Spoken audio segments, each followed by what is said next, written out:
Hello, everybody. Welcome to uh, an episode of the Relationship Rehab that's not live. This is something that I very seldomly do, and I want to try something different to, basically get a video out. I want to try to do something that was a little more time restrictive to where it's not like a long hour or 2 hour show. So, for those of you that are tuning in the first time, go ahead and please click the like button, click the subscribe button, check out my other content. Let me know what you think. This is the Relationship Rehab. I am Brian Redmond, and I wanted to talk about Kamala Harris. Now, a lot of people have, made different posts on social media, and a few people have asked me about my thoughts on Kamala Harris and her running for vice president with Joe Biden. And here's my thing that I wanted to do, and I want to do, like I said, a little something different. And I just came up with some quick points that I've talked to other people about already, as far as how I feel about Kamala Harris. Will I vote for her? I won't vote for her. And I wanted to just bring up some of the things and kind of like, get some of the nonsense out of the way and really get to like some of the real key issues about this ticket, essentially. So, one of the first things that people always talk about when we are dealing with, just being a black female and her running for vice president, and everybody says this question. This is the first thing that people ask about: is she black or is she white? Technically, her father is Jamaican, which is not black American. He's from Jamaica, and her mother is Indian, like from Asia, Indian. So it's like she's not black per se, and she is not, and her parents aren't from America, but she is, to my knowledge, born here, so she's an American. And it's kind of similar to like the whole Barack Obama thing. It's like everybody was questioning, well, his mama's white and his dad is from was it Nigeria or Libya or somewhere like that. I don't remember. But the thing is that, if you're here, you're legal. I mean, what can you really say? And it's not a thing of just trying to disprove somebody if they black or if they white. Technically, do I consider her black? No, I don't. Technically, and you can even go back and look at this, she don't consider herself black. She's literally black when it's convenient. And some people may have a problem with that. Some people may not. I don't think that it's debatable to the point to whether or not she's a good candidate. I don't think her being black or white, or her being black or Jamaican, or her being black or Indian, whatever the case may be, her being a candidate, I don't think that that really has a big deal. It's not a big deal with me at the end of the day. If you can come in and you can do the job and you can do a good job, and then if you have an agenda that serves the things that I care about, then that's what I'm going to judge it on. That's what I'm looking for in a political candidate or a politician that wants my vote. So I'm not really concerned about if she's black or if she's white. It's something to talk about, and it's definitely a point to make because it shows, to me, it shows character as to what you identify with. If you're going to say, hey, I'm black, then be black. If you're going to come and say, I'm Indian and half my family's from India, that's where we're from, then say you're India. When you go to Jamaica and you say, oh, we smoke weed, we Jamaicans, then it's kind of like you flip-flopping. And that's one of the biggest problems that I have with her.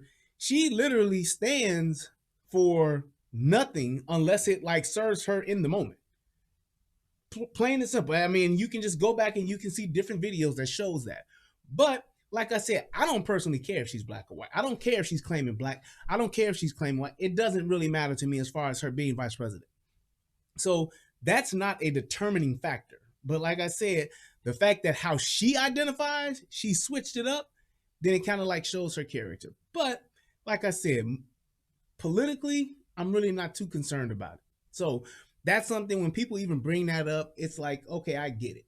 Something to talk about, but not something to decide against. The other thing that people always bring up, the second thing is it that she's a woman? And the fact that she's a woman, I don't really care about you being a woman or you being a woman and saying she can't be president because she's a woman. I don't think that has anything to do with it. And I don't think that people are necessarily saying, oh, because she's a woman, she's not going to be a good vice president or she wouldn't be a good. She's a senator. I mean, shit, she knows about being a politician. She knows about doing political things. She knows the political process to some degree, I would hope. But her being a woman doesn't have a bearing on whether or not I think she'll be a good vice president or not. It really doesn't. So those are two things. And like I said, you can talk about them, but I don't even think her being a woman or not, I don't even think that has anything to do with it. The thing that I do care about, which is like one of the deciding factors, is I care about her political history. And that goes back to, like I said before, about the way that she flip flops. She'll be standing for one thing and this group of people, and then when the excitement dies down, now she's over here standing for this political group. She's jumping over here with these people now, and she's doing over here with these people. And the fact that, another big point is that she's like holding the record in California, and this is something you can go and look up yourself. She's holding like the record for incarcerations and just really being, as she says, or as people say who try to defend her, tough on crime. She's really tough on crime, and just locking up such a large amount of African American people. I'm concerned about that. And it's not a thing of just saying, well, because I've even heard people say, oh, well, if they're criminals, they should go to jail. Yeah, if you're a criminal, you should go to jail, but going to jail for really long times and having really long sentences for crimes that really don't get those type of sentences, then yeah, I would say that's something to be questioned. I would say that's definitely something to be questioned. The fact that you're putting people away is one thing, but putting them away for a long period of time for crimes that normally people wouldn't get put away for that type of amount of time for, and you're doing it because you're tough on crime, that is something to me that is of concern. Because if you don't remember, there was somebody else who was tough on crime. Actually, he's running for president now. It's Joe Biden. So he was tough on crime back in 94.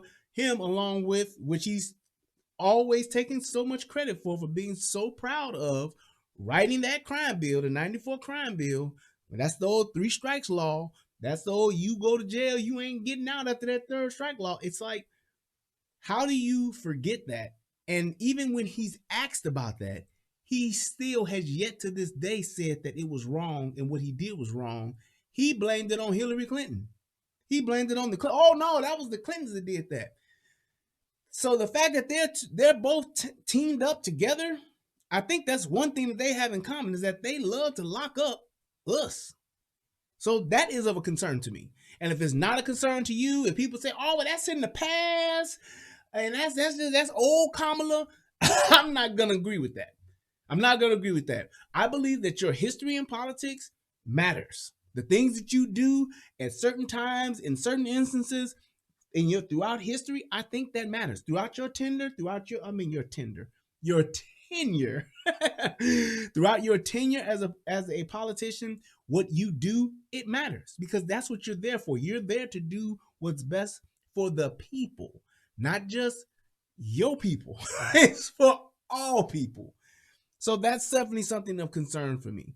Another thing too, and something that I was really shocked at what she did with this was very shocking to me. This is not the icing on the cake or the one that took over the top, put it over the top for me.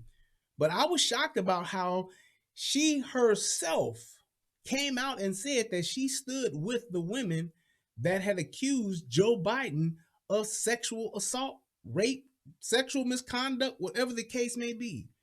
This group of women that were literally saying that they were, Me Too'd, if you will, she stood with them and publicly said on several occasions, I not only believe those women, but I stand with those women.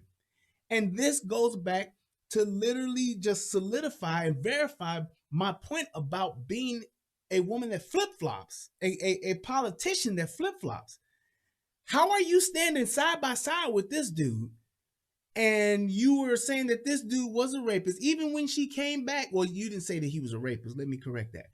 You stood with the women who accused him of rape or sexual assault. And then you're standing with this dude as his running mate. That to me not only points to your character, it also points to your moral compass. If you are really for these women, if you stood with these women, how do you go and stand with and support and run with the man that they are accused of that you said you believe? So if you believe them, then you believe that he sexually assaulted them. But now you stand with him. That to me is a huge character flaw, and that points to your moral compass. That means you'll do anything for a position, or for especially for a position of power. And I don't care about everybody, what she trying to get in, where she fit in, or you try. It's tough being a politician and being a woman. You got to make strides and do things. You got to sometimes compromise. There are certain things that you just don't compromise. And I believe that something that serious, especially to those women that said that they have been sexually assaulted, if you didn't do your investigation, if you didn't go through and find out if those women were telling the truth, or if there were lies, or if there was any truth to it or not, the fact that you stood with them and believed them and turned right back around and running with the very same guy who you said you believe did something like that to those women, that's extremely questionable. That's something that everybody should be questioning.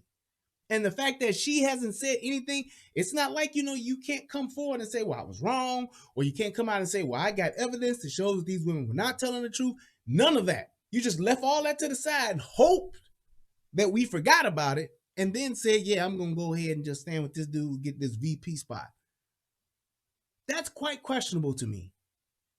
So that's one of my other things. Another thing that I've seen about her is what her own father said. Now I know that relationships can sometimes go south. I know that sometimes people cannot have the best relationships, not only with their partners, but especially with their family members, including their fathers. And the things that your father said about you being fake, being phony, it's not about me not believing or trying to believe one over the other. It's just looking at the evidence and the facts and seeing the things that you have been phony or have been fake about. And to have him come and say the same exact thing, if it looks like a duck, if it acts like a duck, if it sounds like a duck, I'm going to call it a duck until it's otherwise proven. And I don't think that you should have a person to get the office of being a vice president to prove if they telling the truth or not, or if they fake or if they phony or not.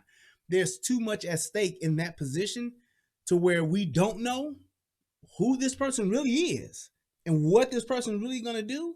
And the only thing that you can do is to just trust what their track record is. And in my opinion, it's not good. It's just not. As a and it's not that she's the devil or she's the worst person ever, or she's the worst politician. I'm not saying that. Because most politicians are and have done terrible things. But that's the very thing that I think that our country needs to get away from.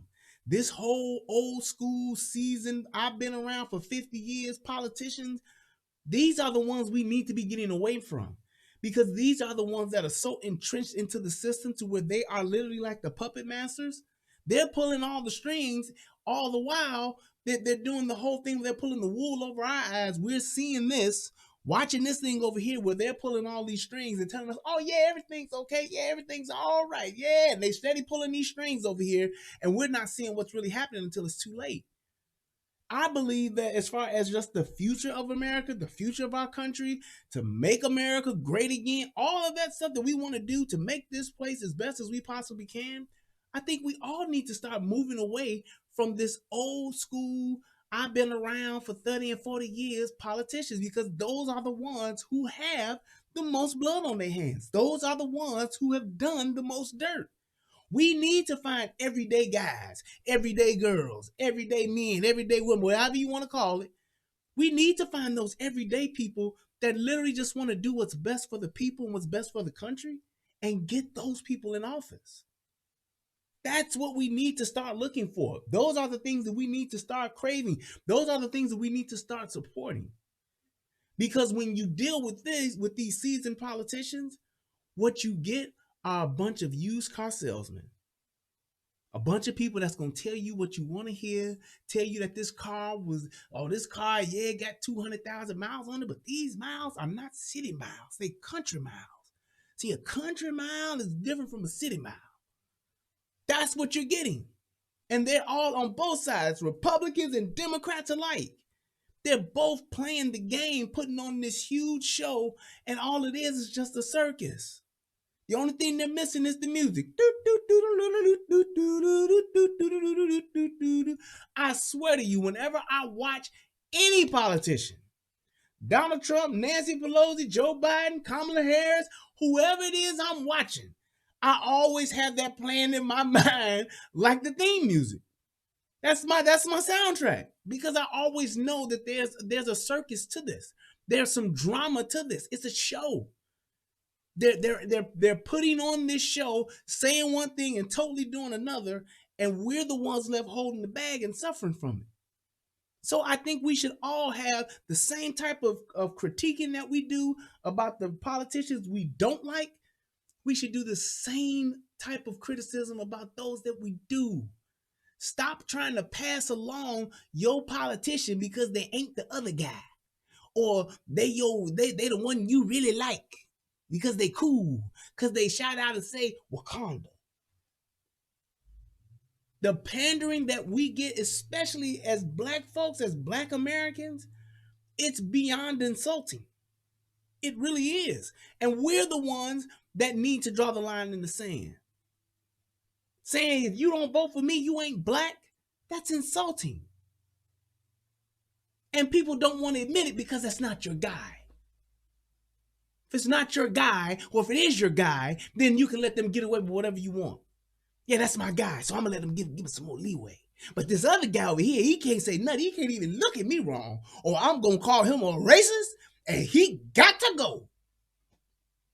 Look at what's happening to you and what directly affects you, and use that to judge. Not what you feel, not what you have going. Well, he make me feel this way, or this person says this. Prove it. Can you show me what's happening? Can you show me this? Those are the things that we need to be looking for, the facts. Not the feelings. Yes, feelings matter, but feelings shouldn't be deciding what it is you do and how you govern yourself. And this is my thing as to why, if you haven't guessed it by now, I will not vote for Joe Biden or Kamala Harris, or as I call her, Kamala Hilarious. The fact that she is on board with confiscating our guns, I'm not doing it. And then there's a lot of people that go and say, oh, well, you know, they're not really talking about taking your guns. They're just talking about better gun control. No, they're going to confiscate guns. It's not a gun buyback. It's a gun confiscation. And I've shown this on other videos, but I want to show this specifically right here, what this is and what it's about. But first, federal law allows citizens to reproduce, distribute, or exhibit portions of copyrighted motion pictures, videotapes, or video discs under certain circumstances without authorization of the copyright holder. This is called fair use and is allowed for purposes of criticism, news reporting, teaching, and parody, which doesn't infringe of copyright under 17 U.S.C. 107. So one of the things that I wanted to do with this specifically, is to show, because this is what I care about the most. This is my biggest thing about Biden and Harris. My biggest thing about them is that, and this is with any politician that's talking about infringing upon my Second Amendment right, instantly I'm not voting for you. Instantly, I'm not even remotely trying to entertain or support anything that you're trying to do. I'm just not. But just for those of you, and I've had this discussion with several people talking about how it's not what we think it is. All you gun nuts, they not trying to take your guns. This really summed it up, which is why I said I wanted to just use this and just literally just go in a little bit deeper as to show you exactly what's happening. Kamala Harris has plans for your guns, but more than that, she's willing to threaten Congress if they don't make a law that matches her desires immediately. Watch this. Do you believe in the mandatory buyback of quote-unquote assault weapons? I do believe that we need to do buybacks, and I'll tell you why. They are weapons of war with no place on the streets of a civil society. I will give the United States Congress 100 days to get their act together and have the courage to pass reasonable gun safety laws. And if they fail to do it, then I will take executive action. Now, here's the thing with that. She's talking about taking executive action, which means she's talking about writing an executive order. Number one, yes, presidents can write executive orders. Plenty of presidents have done it plenty of times before, but thank God, there's a small caveat to that executive order. You cannot write an executive order that goes against the Constitution. And thank God for the Constitution. Hallelujah, brother. But you can't do that. So, and that's where the Supreme Court steps in and says, hold on, President, you can't do that. And that's why we need the Supreme Court. Everybody who don't really know what the Supreme Court does and what the Supreme Court does, they're not there to just litigate your cases that you have. No. They are there to stop these things just like this. This very thing that she said she would do, that is what the Supreme Court justices are for. To say, hold up, wait. Kamala, you're going too far. That's exactly what they're for. So I don't even think that the fact that she's even approaching or willing to approach doing something like this, that I believe that is beyond problematic. I don't want anybody ever trying to pick at, change a little bit, or just pull at the thread of our Constitution, because once you start, you can't stop. They're like Lay's potato chips. Once you start picking at it, you won't stop. It's now this, or it's now that. And my thing is this, it's going to start here at these assault. Well, it's just the assault rifles, the AR-15s. Don't nobody need that. No, we do. That's why they make them. Those are weapons of war. Go to Chicago and tell me what you think that is. A friendly local neighborhood in Inglewood? Friendly neighborhood in the South Side Wild Hunters of Chicago? Yeah, okay. Mandatory buyback. That may be the greatest formulation ever. It's like mandatory donation. It's not a donation, it's theft. And the biggest thing about these buybacks is it's not like the criminals are going to turn in their guns. And that's my biggest thing with politicians trying to make these Second Amendment, we need to do this about guns, gun control, this, we want more laws. The point of laws is this. You have these laws in place and you want the law-abiding citizens to follow them. However, there's another element of criminals who do not follow the law. So why would you use your resources, your government resources, essentially the police and other law enforcement divisions, to go and take your law-abiding citizens' weapons first?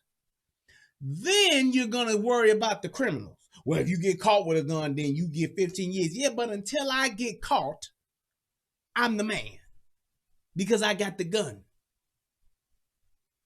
And all of these people hear this, and I say this all the time, all of the politicians that want these guns taken off the streets, they all live in gated communities and or they have armed security details.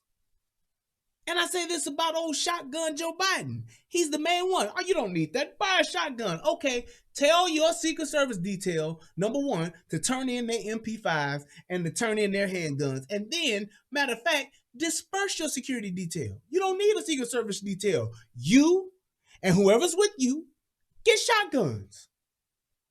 If you feel there's a problem, you and your people get shotguns and walk around just like you're telling me, the person who actually pays taxes, the person who actually follows the law, and who's actually paying your salary. You want me to do something that you aren't doing yourself. Put me in a gated community. Government fund my community to be a gated community with its own security detail, then we can talk. You get rid of your security detail, then I'll get rid of my guns.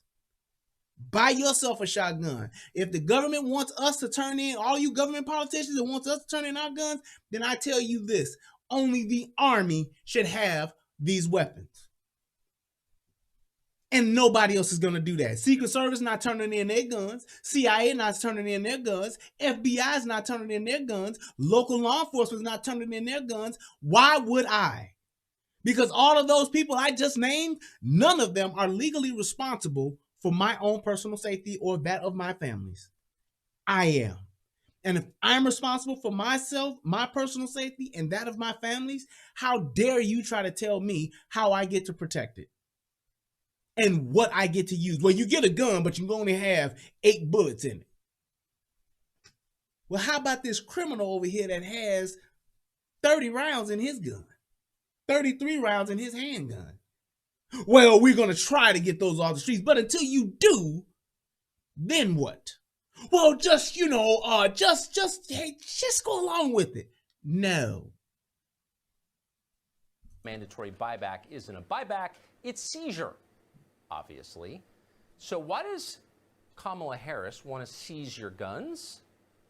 For the babies, of course. We have to have smart gun safety laws. And we cannot tolerate a society and live in a country with any level of pride when our babies are being slaughtered. Babies are being slaughtered. Okay, so clearly we have mislabeled Kamala Harris. Turns out she's one of the few pro-life Democrats in the Senate.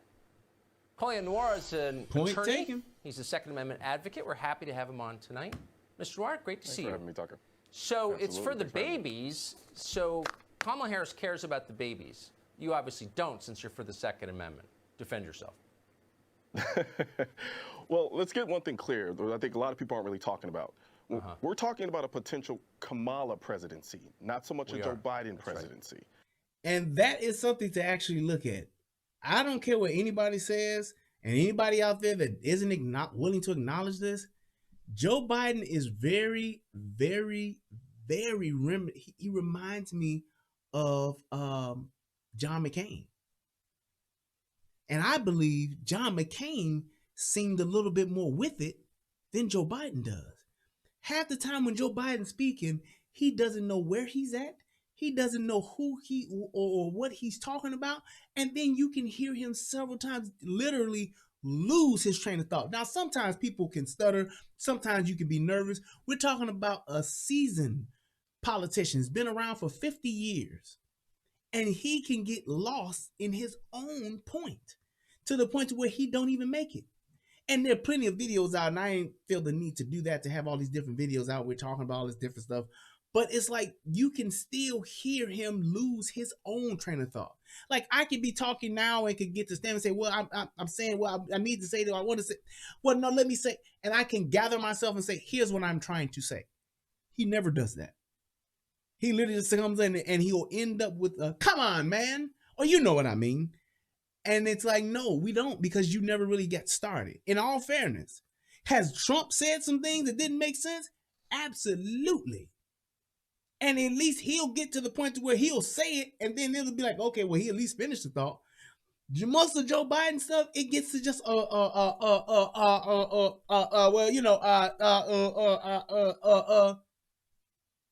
no, we don't understand what that is. So that definitely is important. And I just think that this whole thing about the gun confiscation and her wanting to take the guns off, I'm going to give Congress 100 days to get it done, or I'm writing an executive order. That's my biggest thing about her. And that's with all of them. Joe Biden's the same way. He's even talking about bringing in Beto to help him do it. Beto was like, you goddamn right. Oh, I'm sorry, I did not want to curse. He said, you darn right I'm going to take your guns. That was his biggest thing. He was like, I'm all for it. Oh, no, that's happening. And what did Biden do? I'm going to get Beto here to come in and help me, so we are going to come and take him. That's what their whole agenda is. Well, not their whole agenda, but that's a big part of their agenda, is to literally disarm Americans. And if you don't understand, that was one of the very things that the founding fathers of this country, once they came and wiped out the Indians and wrote this stuff, this new policy, I'm just quoting facts, that was exactly one of the biggest things they said. This is what we want to make sure stays. Everybody can get guns. Everybody should have guns, because everybody with guns makes you polite. It makes everybody polite. That's all. So it's like, that's my biggest thing with her, is just seeing something that the inconsistencies, her, hopping on this team, hopping on that team, or on this team, and then just to come out and just say, I'm gonna give y'all 100 days to get a gun, to get these guns off the streets, or I'm gonna do it myself. And just the thought of a president going back and forth, or vice president battling with the Supreme Court, that's not good.